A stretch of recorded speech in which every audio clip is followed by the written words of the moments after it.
with $1 million, I could afford an elephant. Probably see if I can find a decently affordable warehouse in the industrial district nearby and create a nice little, decent sized space for the elephant to live, almost like a stable. And I guess I would just drive over and hang out with them. I'll put a little office in there for myself so that I could do some work while I hang out with my pet elephant. Hi, and welcome to 5 Random Questions, the show with unexpected questions and unfiltered answers. I'm your host, Danny Brown, and each week I'll be asking my guest 5 questions created by a random question generator. The guest has no idea what the questions are, and neither do I, which means this could go either way. So sit back, relax, and let's dive into this week's episode. Today's guest is Jon Powell. Jon is the co-host of the Time Pals podcast, where 4 geeky dads squander their midlife crises by diving headfirst into the best, worst, and weirdest corners of geek culture. He spent 10 years working as a Silicon Valley corporate drone before he left to work for a local school district so he could impact his community as opposed to a CEO's wallet. He loves video games and pop culture in most forms, and his happy place is sitting by his fire pit with a book and cooking something on the smoker or grill. So Jon, welcome to 5 Random Questions. Thank you for having me. I'm very excited. I'm excited to have you here, mate. And we were speaking about this in the green room just before we started recording. But you like to get your cook on with your smoker or grill. What would be your go-to that you would cook if I was coming over, or you got friends or people that have never been to your place before?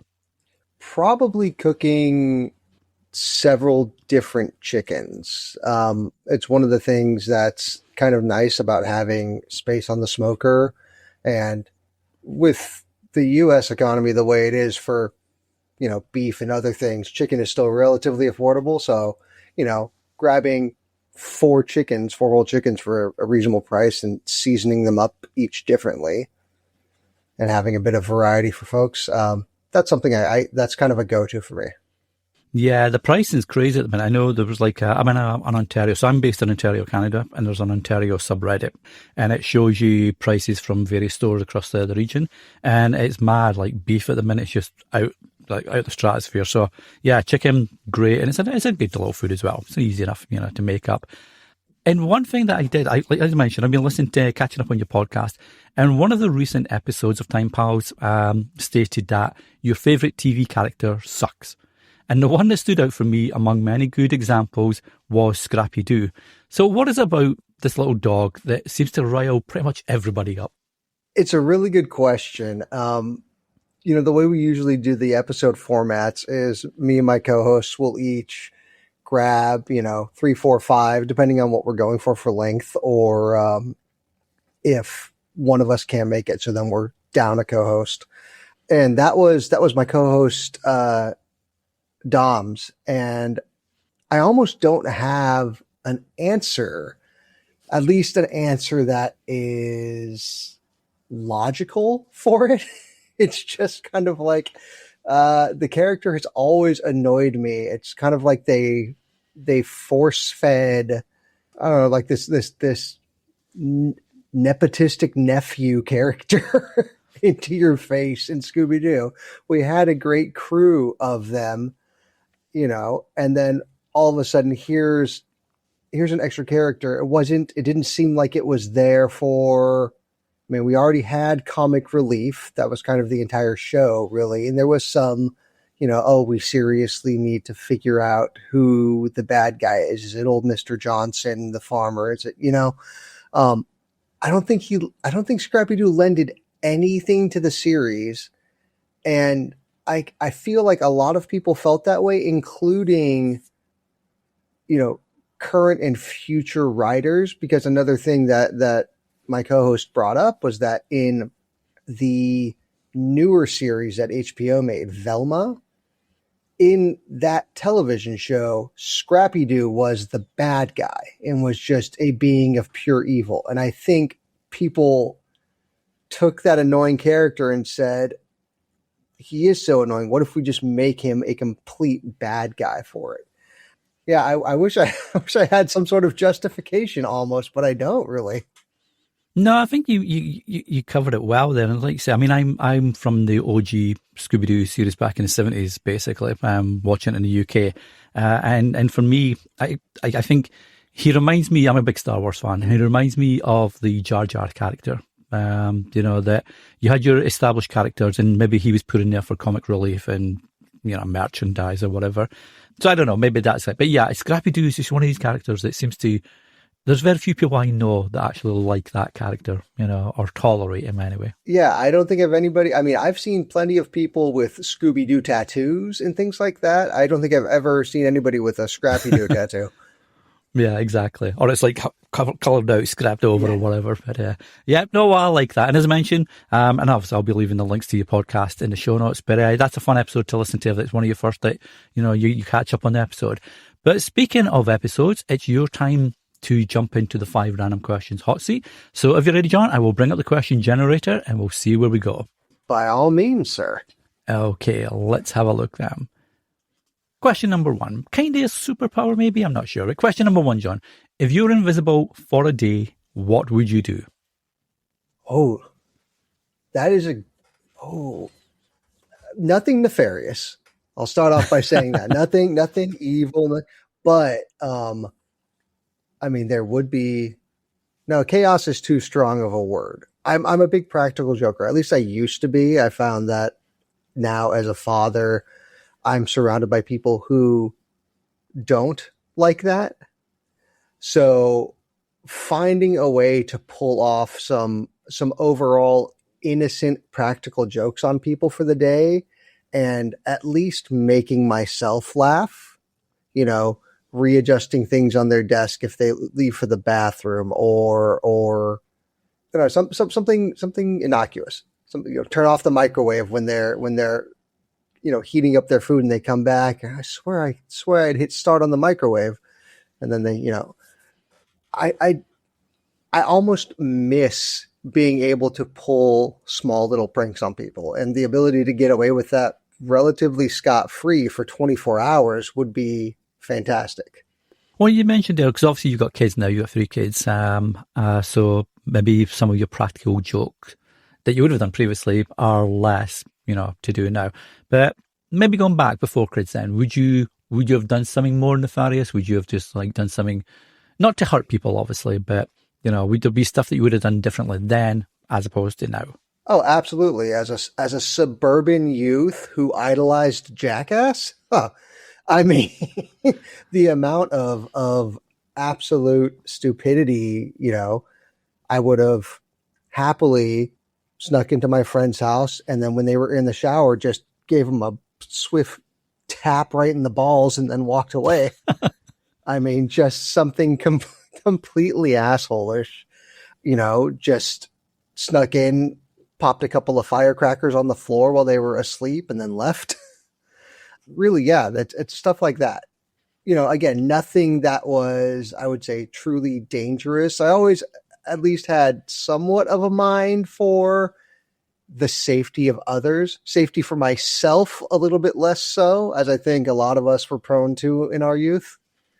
Yeah, I think it would nothing extreme, but again, a little bit more fun, a little bit more youthful exuberance for it. and yeah.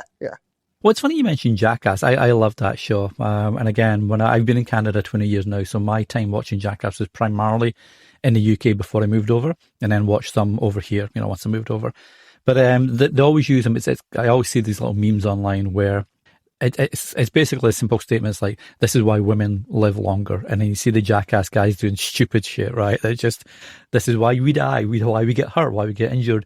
But I do appreciate that you still want to keep it, respectful to others as well, right? You don't want to, because there's so much you could do from a bad point of view if you're invisible. That, if you had no morals, didn't give a crap, there's so much you could do. So it's nice to hear that you still keep it within the boundaries.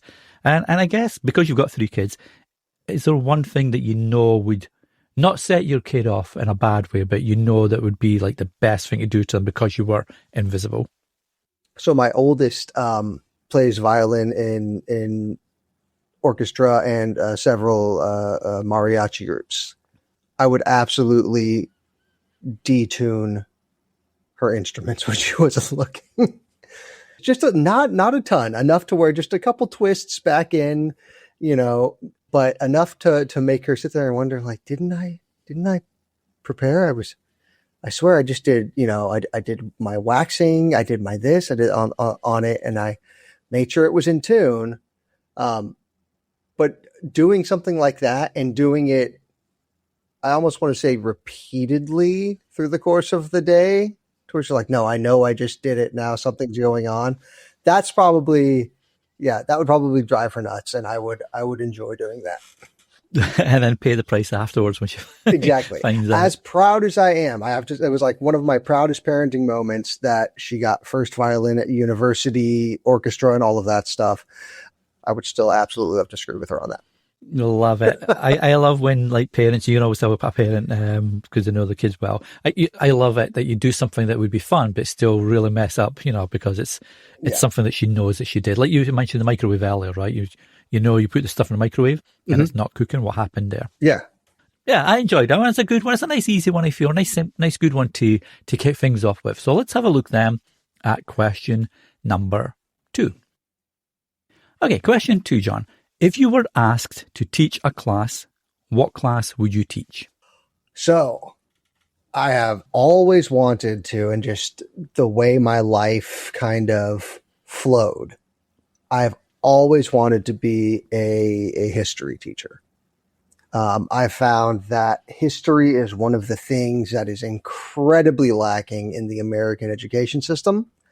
And I had an amazing history teacher when I was in 8th grade. And one of the things that was so great about it is he definitely went off book, but also he would do certain things to make it a little bit more interactive. So when we were learning about the Revolutionary War, it's all well and good to say, like, oh, okay, so you have your first line of people kneeling, they load their musket, okay, they fire, and the people behind them fire, then they fall back, and then, great. He goes, I've brought in a 30-pound sack of flour and several boxes of tissues. We're going to make flour bombs. Half of you are going to go on this side of the field, half of you are going to go on this side of the field, and we are going to recreate a musket fight with flour bombs.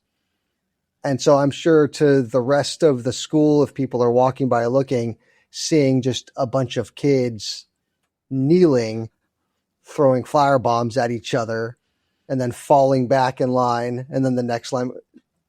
And it was a lot of interactive stuff like that really took something that would just be, I don't want to say mundane, but the method of teaching it. And that's probably just because I'm not really a sit in a classroom and learn type and just listen to somebody just drone on and on. But that coupled with his knowledge of kind of deeper history of things like the civil rights movement and even kind of like the American Wild West, and going into more than just what the books went into, was really, it made it so much more interesting, so much more fun. It was one of the classes. I was an awful student. I barely graduated middle school by the skin of my ass. But history class was the class that I actually was interested in and got a decent grade in because of that teaching style. And so that's one of the things that I thought would be, or I have felt would be, an absolute wonderful career for me, were I able to sit through classes to get my teaching credentials and become a teacher. Yeah, because it's a long thing to do as well, right? It's like one of these professions that you have to go for such amount of time to actually get your qualification. I'm with you. I loved history at school. History, English, and art. That was my 3 that I loved. But it's interesting you mentioned, and I had a conversation about this with TK Dutes on, I think it was the first episode of the last season, or maybe the second of the last season, and that came up about education and whether it was down to stereotypical. What's often stereotypical of views of, say, Americans, that they don't travel much compared to, say, Europeans or Asians, etc. I'm not sure if that's the case or not. But I wonder if, when you mentioned about the education system in the US, does that the education system teaches more about American history as opposed to other external history, or is it, what would you say? It's someone like that's a European looking in on the US system. I feel that it's definitely a focus on American history, of course, because it's, we want you to learn about the country you're living in and how it was started, and all of frankly, the lunacy that came with that, because that was not a smooth thing.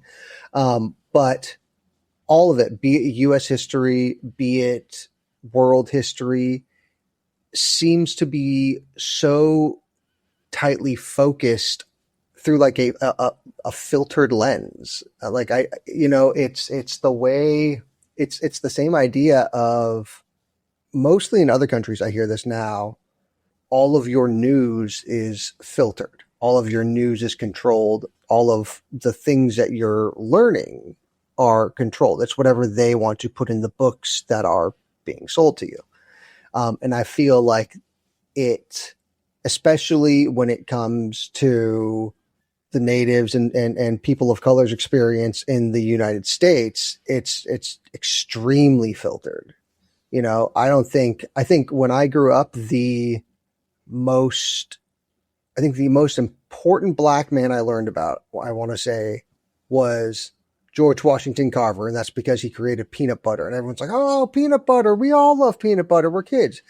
And I mean, I think everybody knows that there's thousands and thousands of other incredible people who are responsible for not just political change, but scientific, agricultural, and it's just like, well, why are we focused on just these things? And it's the same thing. Especially, I feel like there's a huge gap on European history. What did we learn? We learned about the Romans. We learned about, and even that wasn't much. We learned about, Greece and kind of that historical period, and then kind of nothing from there. It would seem like. Then it just jumps ahead. It's like, there was all this bit. There was the Romans, there was Greece, and then some stuff happened. And then this guy, Winston Churchill, came around, and this Hitler dude. What happened in the middle? I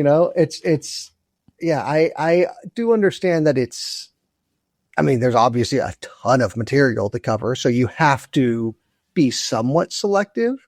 But I feel like a restructuring is in order. I mean, there's nothing that says you can't start teaching kids about the world in elementary school and primary school, more than just like, oh, Big Ben, oh, the Eiffel Tower, these are so cool. And then that's it, because it's in a picture book for kids. It's really interesting because even now I'm watching my younger two are in are 12 and 9. So they're going through, very different educational phases. And looking at how my 12-year-old went through the end of her elementary school, I'm realizing that it did not do a good job of preparing her for that next stage.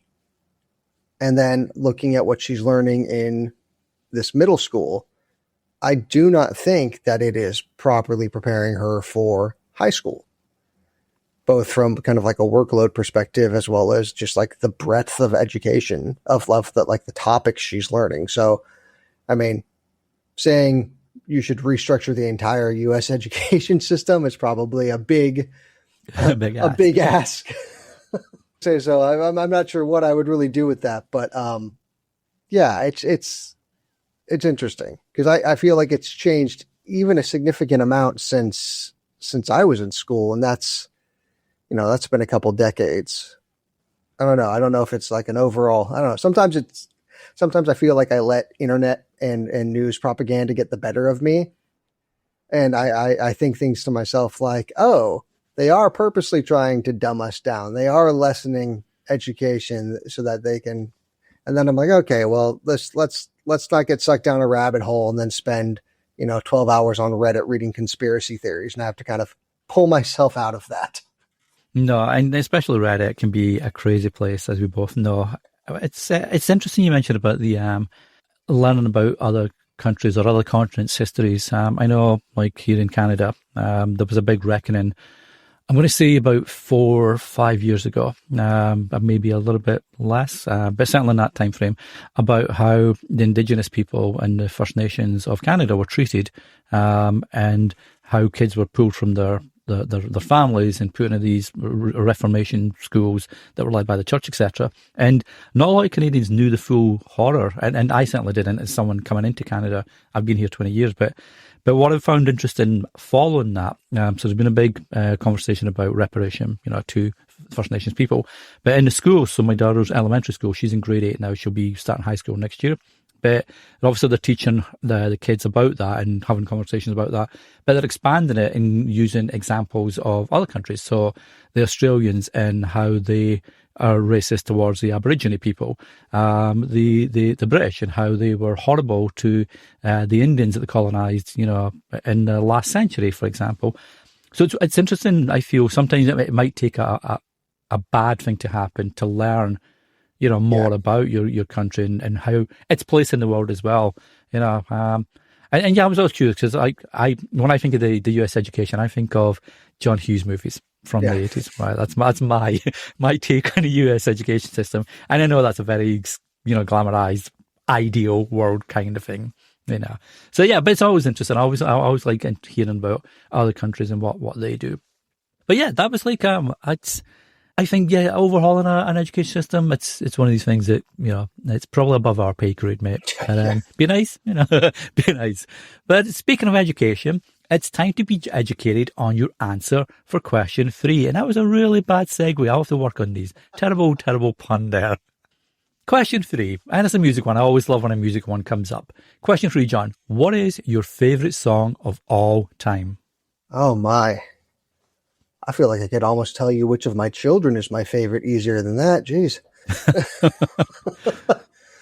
I feel like that's I'll have to go with just one that I know I will always and forever enjoy, because I think picking a true favorite is akin to dividing by 0, So I think that one song that I will never dislike, and I've probably answered it in the past when I just kind of turned my brain off and answered questions similar to this, would be Don't Stop Me Now by Queen. The overall pacing and composition of that song, I almost always have to stop what I'm doing unless it's something where, I'm on the road, and if I stopped what I was doing would be very bad to sing or enjoy it. I can't even really tell you specifically. I mean, I think everybody is just like, when you hear Freddie Mercury's voice, it's hard to ignore it. It's hard to not just be drawn to whatever song is playing. But there's something about that one that just gets me every time, and it puts me in a better mood. It makes whatever I'm doing kind of better, a bit of a pep in your step, as it were. Just, yeah. Well, it's like you say, it can be hard because obviously as you get older in life, and your music taste changes as well as my music taste as a teen is far different from my music taste as a man in my 50s. So it's like, and there's all these songs in between, so I completely get you on that. And in that song, was that when Queen sort of moved, or they're starting to move more from the rock that they got known for to start with, more into like a sort of disco pop vibe at the time? It definitely comes off as one of their more poppy songs. Yeah, I was like you say, like Freddie Mercury. Did you watch the Queen movie that came out, the biopic? I think it was Bohemian Rhapsody, right? Yeah. A couple of years back. Yeah. I really enjoyed it. I know there's been some back and forth how factual some of that was, but I thought like all the actors nailed their roles brilliantly. Oh, yeah. The cast was amazing. So good. And it was just interesting to see the story, like how they met and how he became their singer and some of the stuff that happened. Like I said, I don't know how much of it was true, how much of it was glamorized for Hollywood. But I actually was at the Live Aid concert in 1985 at Wembley. And I was so if you're watching the movie, you'll see obviously the crowd is massive. And in sort of the center of the crowd, maybe about 100 rows from the stage, you've got the big sound stage area where the engineers are and everybody. So I was out to the right of that stage, a little bit in front of it. So I know exactly where I was when I'm watching that movie. But I was so impressed at how much they pulled that 20-minute concert scene off. It was incredible. It just took me back in a heartbeat to that moment in July in the UK. I bet that's amazing. That's one of those things where, you know, when I hear people who had the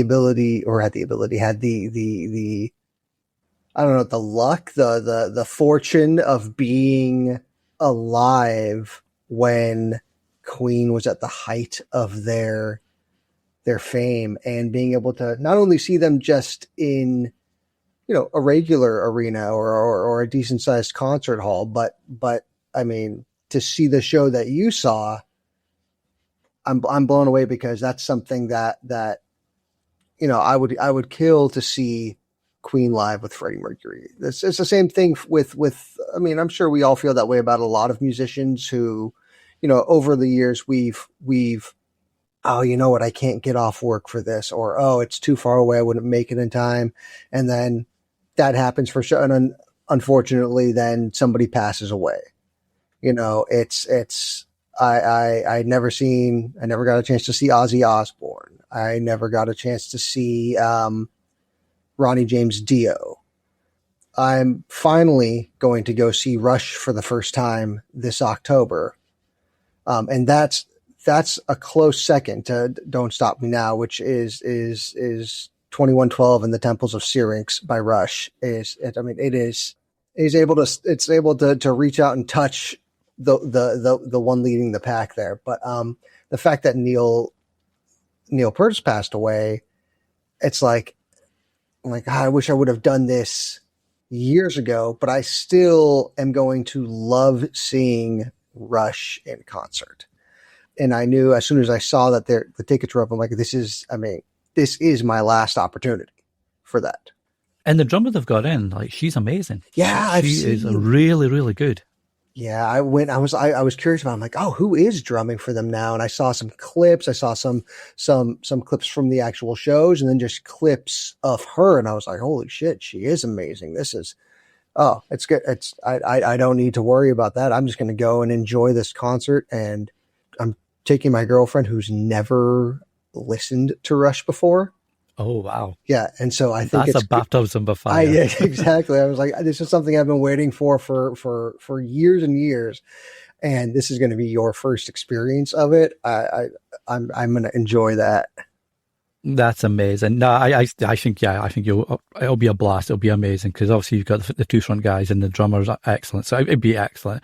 I know my first concert was Meat Loaf, funnily enough, back in '85, which I feel was a nice one as your first concert as a teen. Like going to a Meat Loaf concert when he was at his peak. Yeah. Like his stage theatrics were amazing. So yeah, I always speak to my wife. My wife's a little bit younger than me, and she's always called me old man, you know, because I'm a little bit older. But I'll say, yeah, but I went to these concerts that you'll never see, unfortunately. Yeah. You know, so it's just like, it's like the Foo Fighters when Taylor died. Mm-hmm. And the Foos are still going, obviously still as great as ever, but it doesn't feel quite the same, right? There's just that little thing, because you know Taylor's not behind the sticks. But yeah, it's just one of these things. That's one of the things you're getting older. People you admire, love, they start to go, they start to pass, right? Yeah. Well, let me know how the Rush concert goes, because I love the live music, and I love rock music. So, you know, let me know how that goes, because I think they're probably touring Canada as well at that time. So I would hope so. I'm actually curious, because I remember reading some years back about Rush that there was actually somewhere in Canada RushCon, which was a convention dedicated entirely to Rush. And I'm not sure if I haven't checked to see if that's still going on, but it was a very interesting concept to me to have a convention of any size around a specific band like that.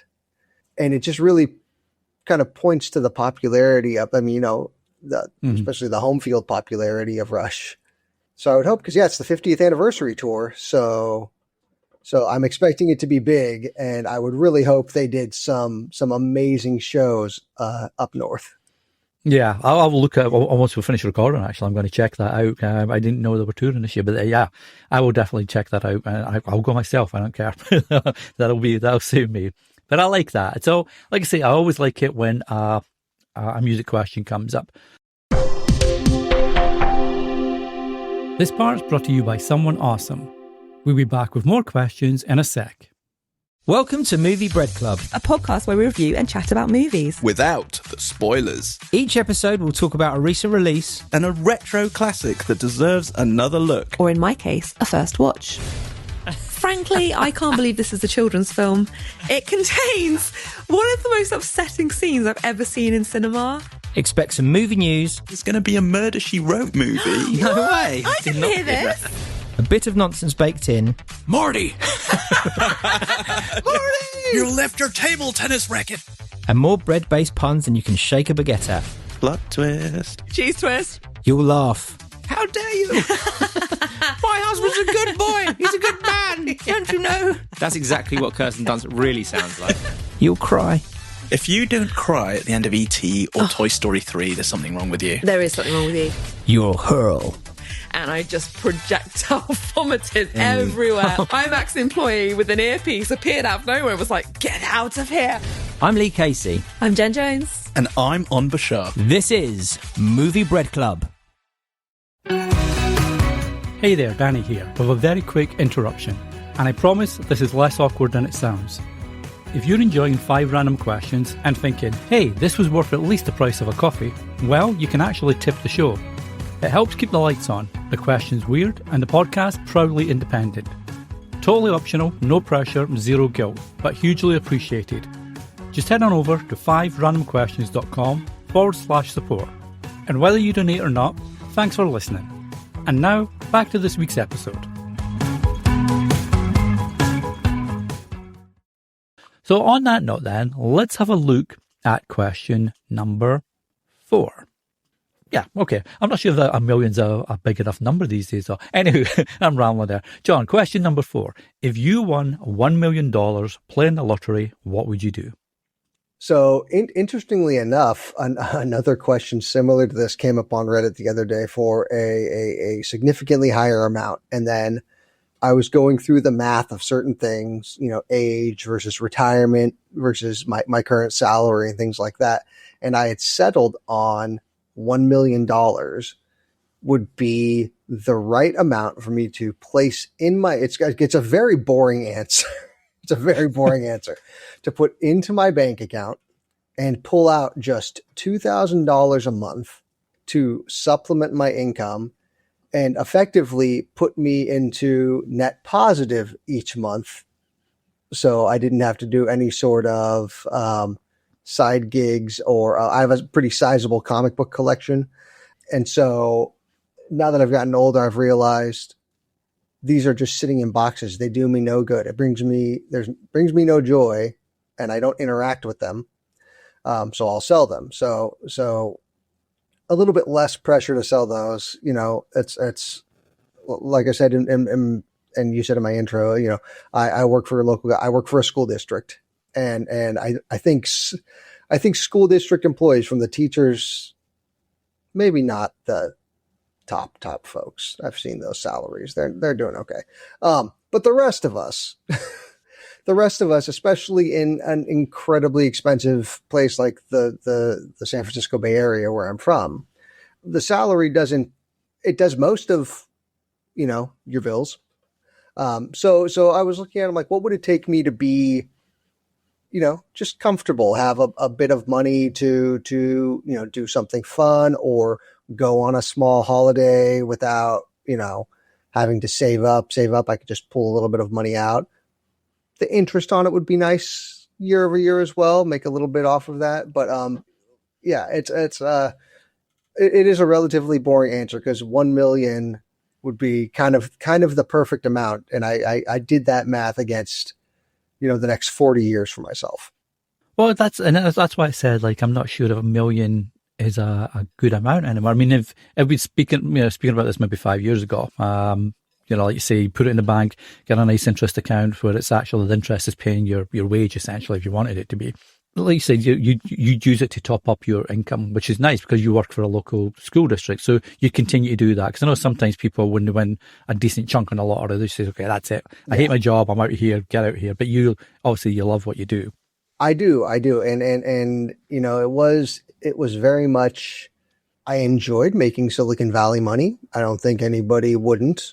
They don't have a concept of work-life balance there. So everybody, I'll say the blanket of my age, quote unquote, I will say anybody 35 and up, because there's always going to be some 24-year-old from, Idaho who's like, oh, I'm going to go, become a software developer. I'm going to go work in Silicon Valley, who is happy to take a little bit less money in exchange for a cool title to put on LinkedIn and work 12-hour days. And there's no competing with that when you have common sense of wanting to have a family and work-life balance. It just doesn't make any sense. So when I got caught up in, I don't know if you remember, I don't know how, I think this is one of those things I have kind of the tunnel vision on. I don't really know how it impacts as far as other countries go, or even a lot of the US. But when there was that, I think it was 2023, maybe the end of 22, mass technology layoffs. I mean, almost, I think 1 million people. I was one of those. And so, I started applying for jobs, and I'm looking and I'm like, oh, this is, I know people are looking for jobs right now. I know there's a lot of people out, but jobs that I would apply for that 3 months prior would have only had 20 to 40 candidates, now had 800 to 1,000 candidates. And, I wanted to make sure I was doing the best that I could on applying for a job. So I paid for the premium version of LinkedIn so I could see analytics on it. Okay, there's 1,000 people. 50 of them have master's degrees. Holy shit, I didn't even graduate college, Oh, another 80 of them have 5 or more years on top of mine of experience too. And so I was like, oh, this is like, it's trying to beat a brick wall down with my face, at this point. So I just kind of made a decision that I was going to take the opportunity to pivot and finally get out of that I feel like it really was a soulless Silicon Valley grind. You're just part of a machine that pads a CEO's bank account. And frankly, 90% of the software that gets created in Silicon Valley is solving a problem that the people who created the software themselves thought up, And there's so many people that are there. I'm not going to turn this into a rant about Silicon Valley, actually. Let me stop myself there. I know where I'm going on this. I'll spend the next 30 minutes shit talking Silicon Valley. It's funny you mention that though, because back I used to work for a marketing agency a few years back, and one of our clients, this was around the time when influence marketing was a big thing, and you had like social platforms like Clout, Cred, Tracker, all that kind of stuff coming out of the woodwork.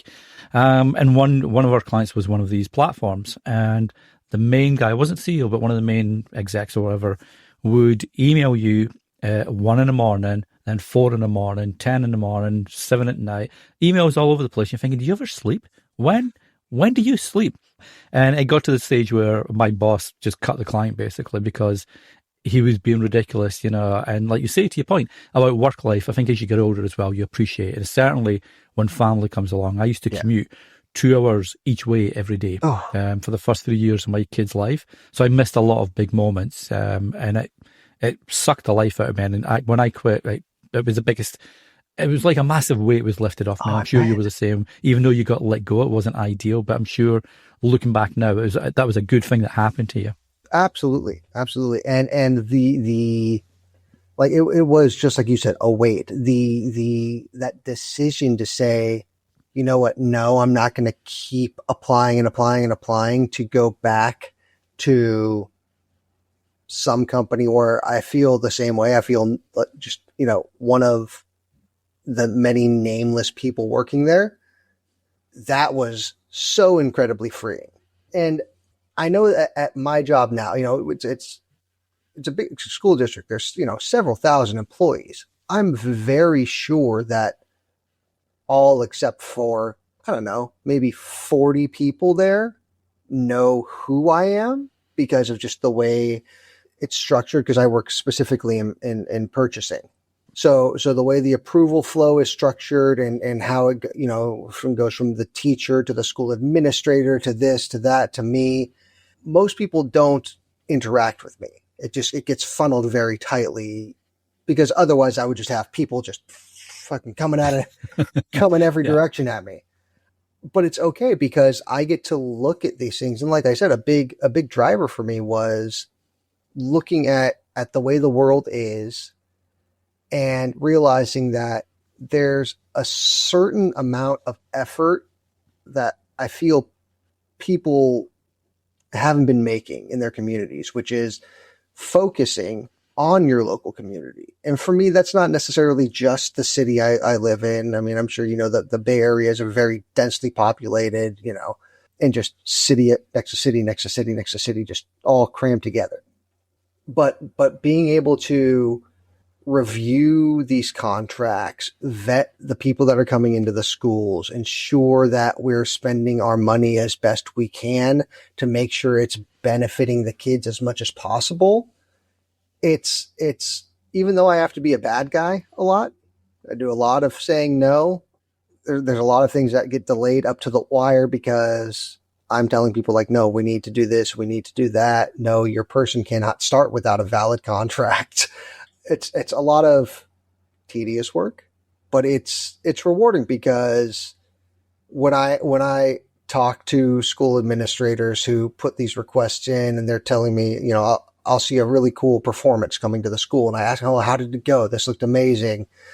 I mean, just the other day we had, we approved a couple of contractors to come and help the kids at the school right next door build a garden so that they could learn about gardening and growing vegetables and herbs and things like that. It's right out my window. So I can open my window, hear all of the kids laughing and playing. And on a particularly quiet day, I can even hear the lecture that they're getting about the garden and things like that. And it's just like, there's nothing better. There's nothing better than hearing all the kids being happy and enjoying themselves, knowing that even though it's this much, it's 1% of it, I somehow helped with that. I mean, I know our teachers are the forefront of that. The teachers are giving them the experience, but the fact that I can benefit them, it's breathed life back into me. And I think that's it. I mean, the sound of kids' laughter, it's like one of the most joyous things you can hear, I feel, because it's natural. It's not tainted by any, adult mindsets that you might grow into down the line. So yeah, I'm always a huge supporter. Kudos to anybody in the schooling system that helps that. So even though you say you're like a small part of it, it's a pretty big part when you think of, what it's doing. And like you said you got to be a bad guy sometimes. It kind of reminds me of the Wreck-It Ralph movie where they're doing their therapy group. And I think it's Zangief, the Street Fighter guy, that says, just because I'm a bad guy doesn't mean I'm bad guy, or the way he words it or whatever. So I think that just reminded me of that anyway, just like a little tangent for that. 100% a quote I go back to very regularly. It is a good one. I'm happy you pulled that one out. Kindred spirits, mate. Kindred spirits. Absolutely. Speaking of kindred spirits, we're both arriving. You're arriving at question number 5. So I'm going to go with this one, actually. This has been on before, but it's a very, very early episode. I think probably even season 1, midway through or something. So, question 5, John. If you needed to hide an elephant, how and where would you hide it? I mean, part of me wants to ask more questions. Who am I hiding it from? Why?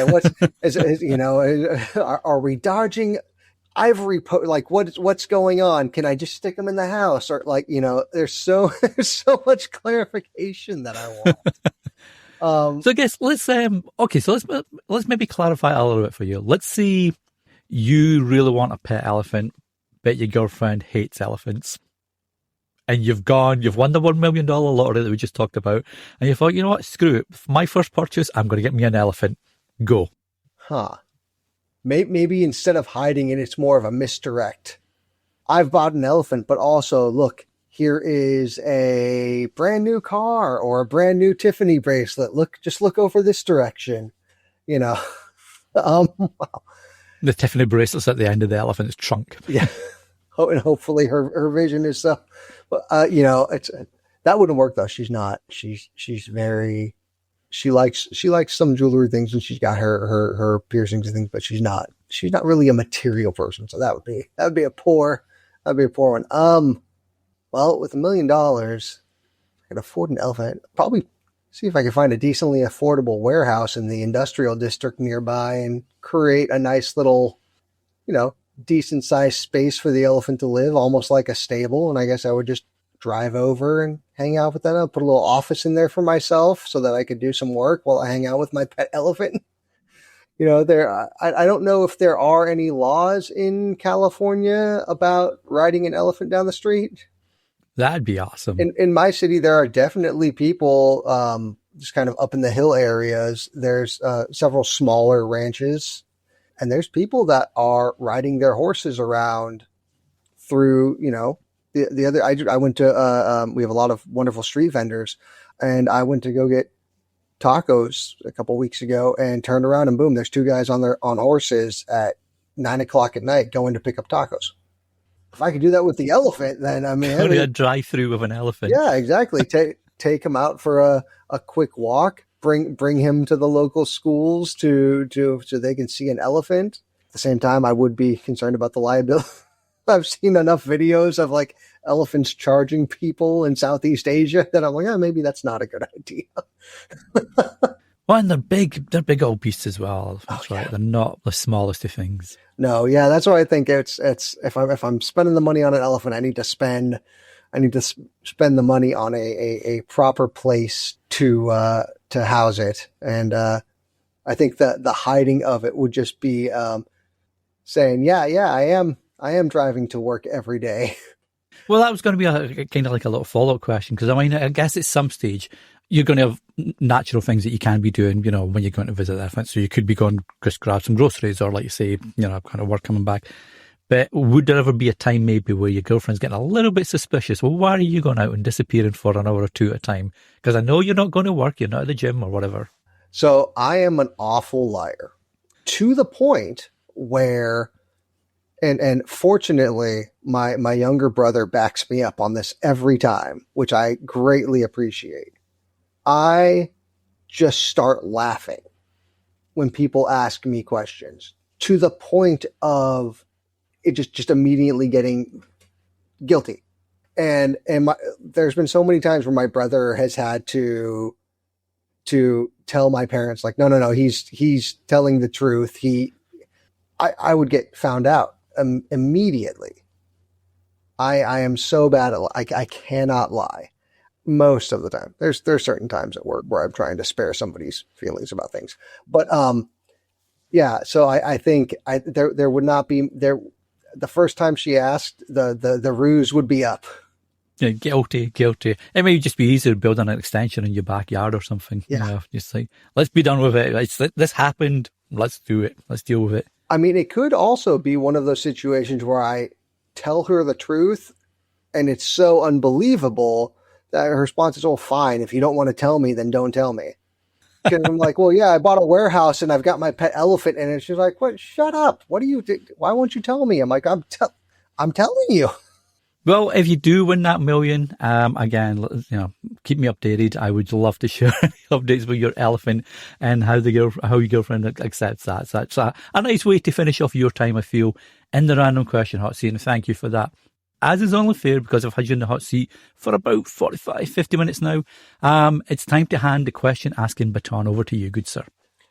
So if you could, so first off, what is in your opinion, the best, and at the same time, okay, well, I'll ask it as two parts instead of combining it to one. So what is the best decade for music, in your opinion?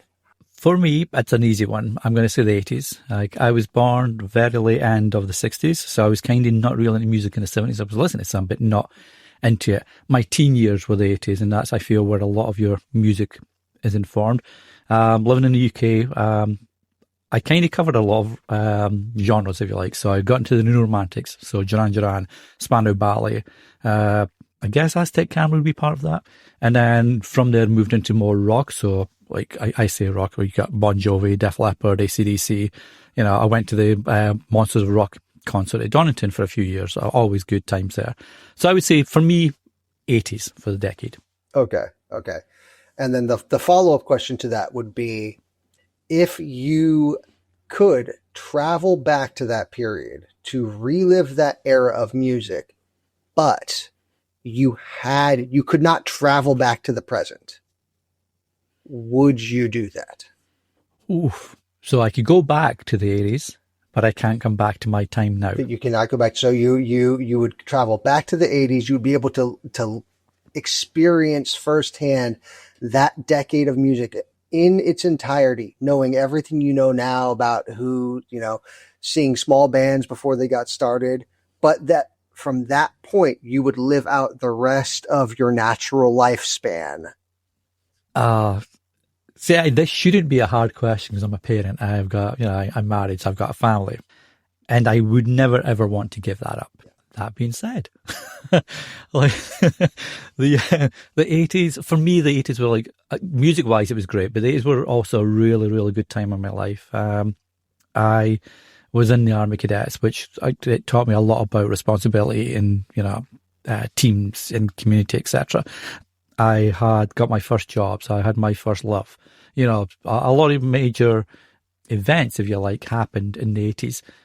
So that's actually a harder one than it should be, because, like I say, as a family, and you're a family man yourself, mate, you wouldn't want to leave your kids, right? You'd want to come back, right?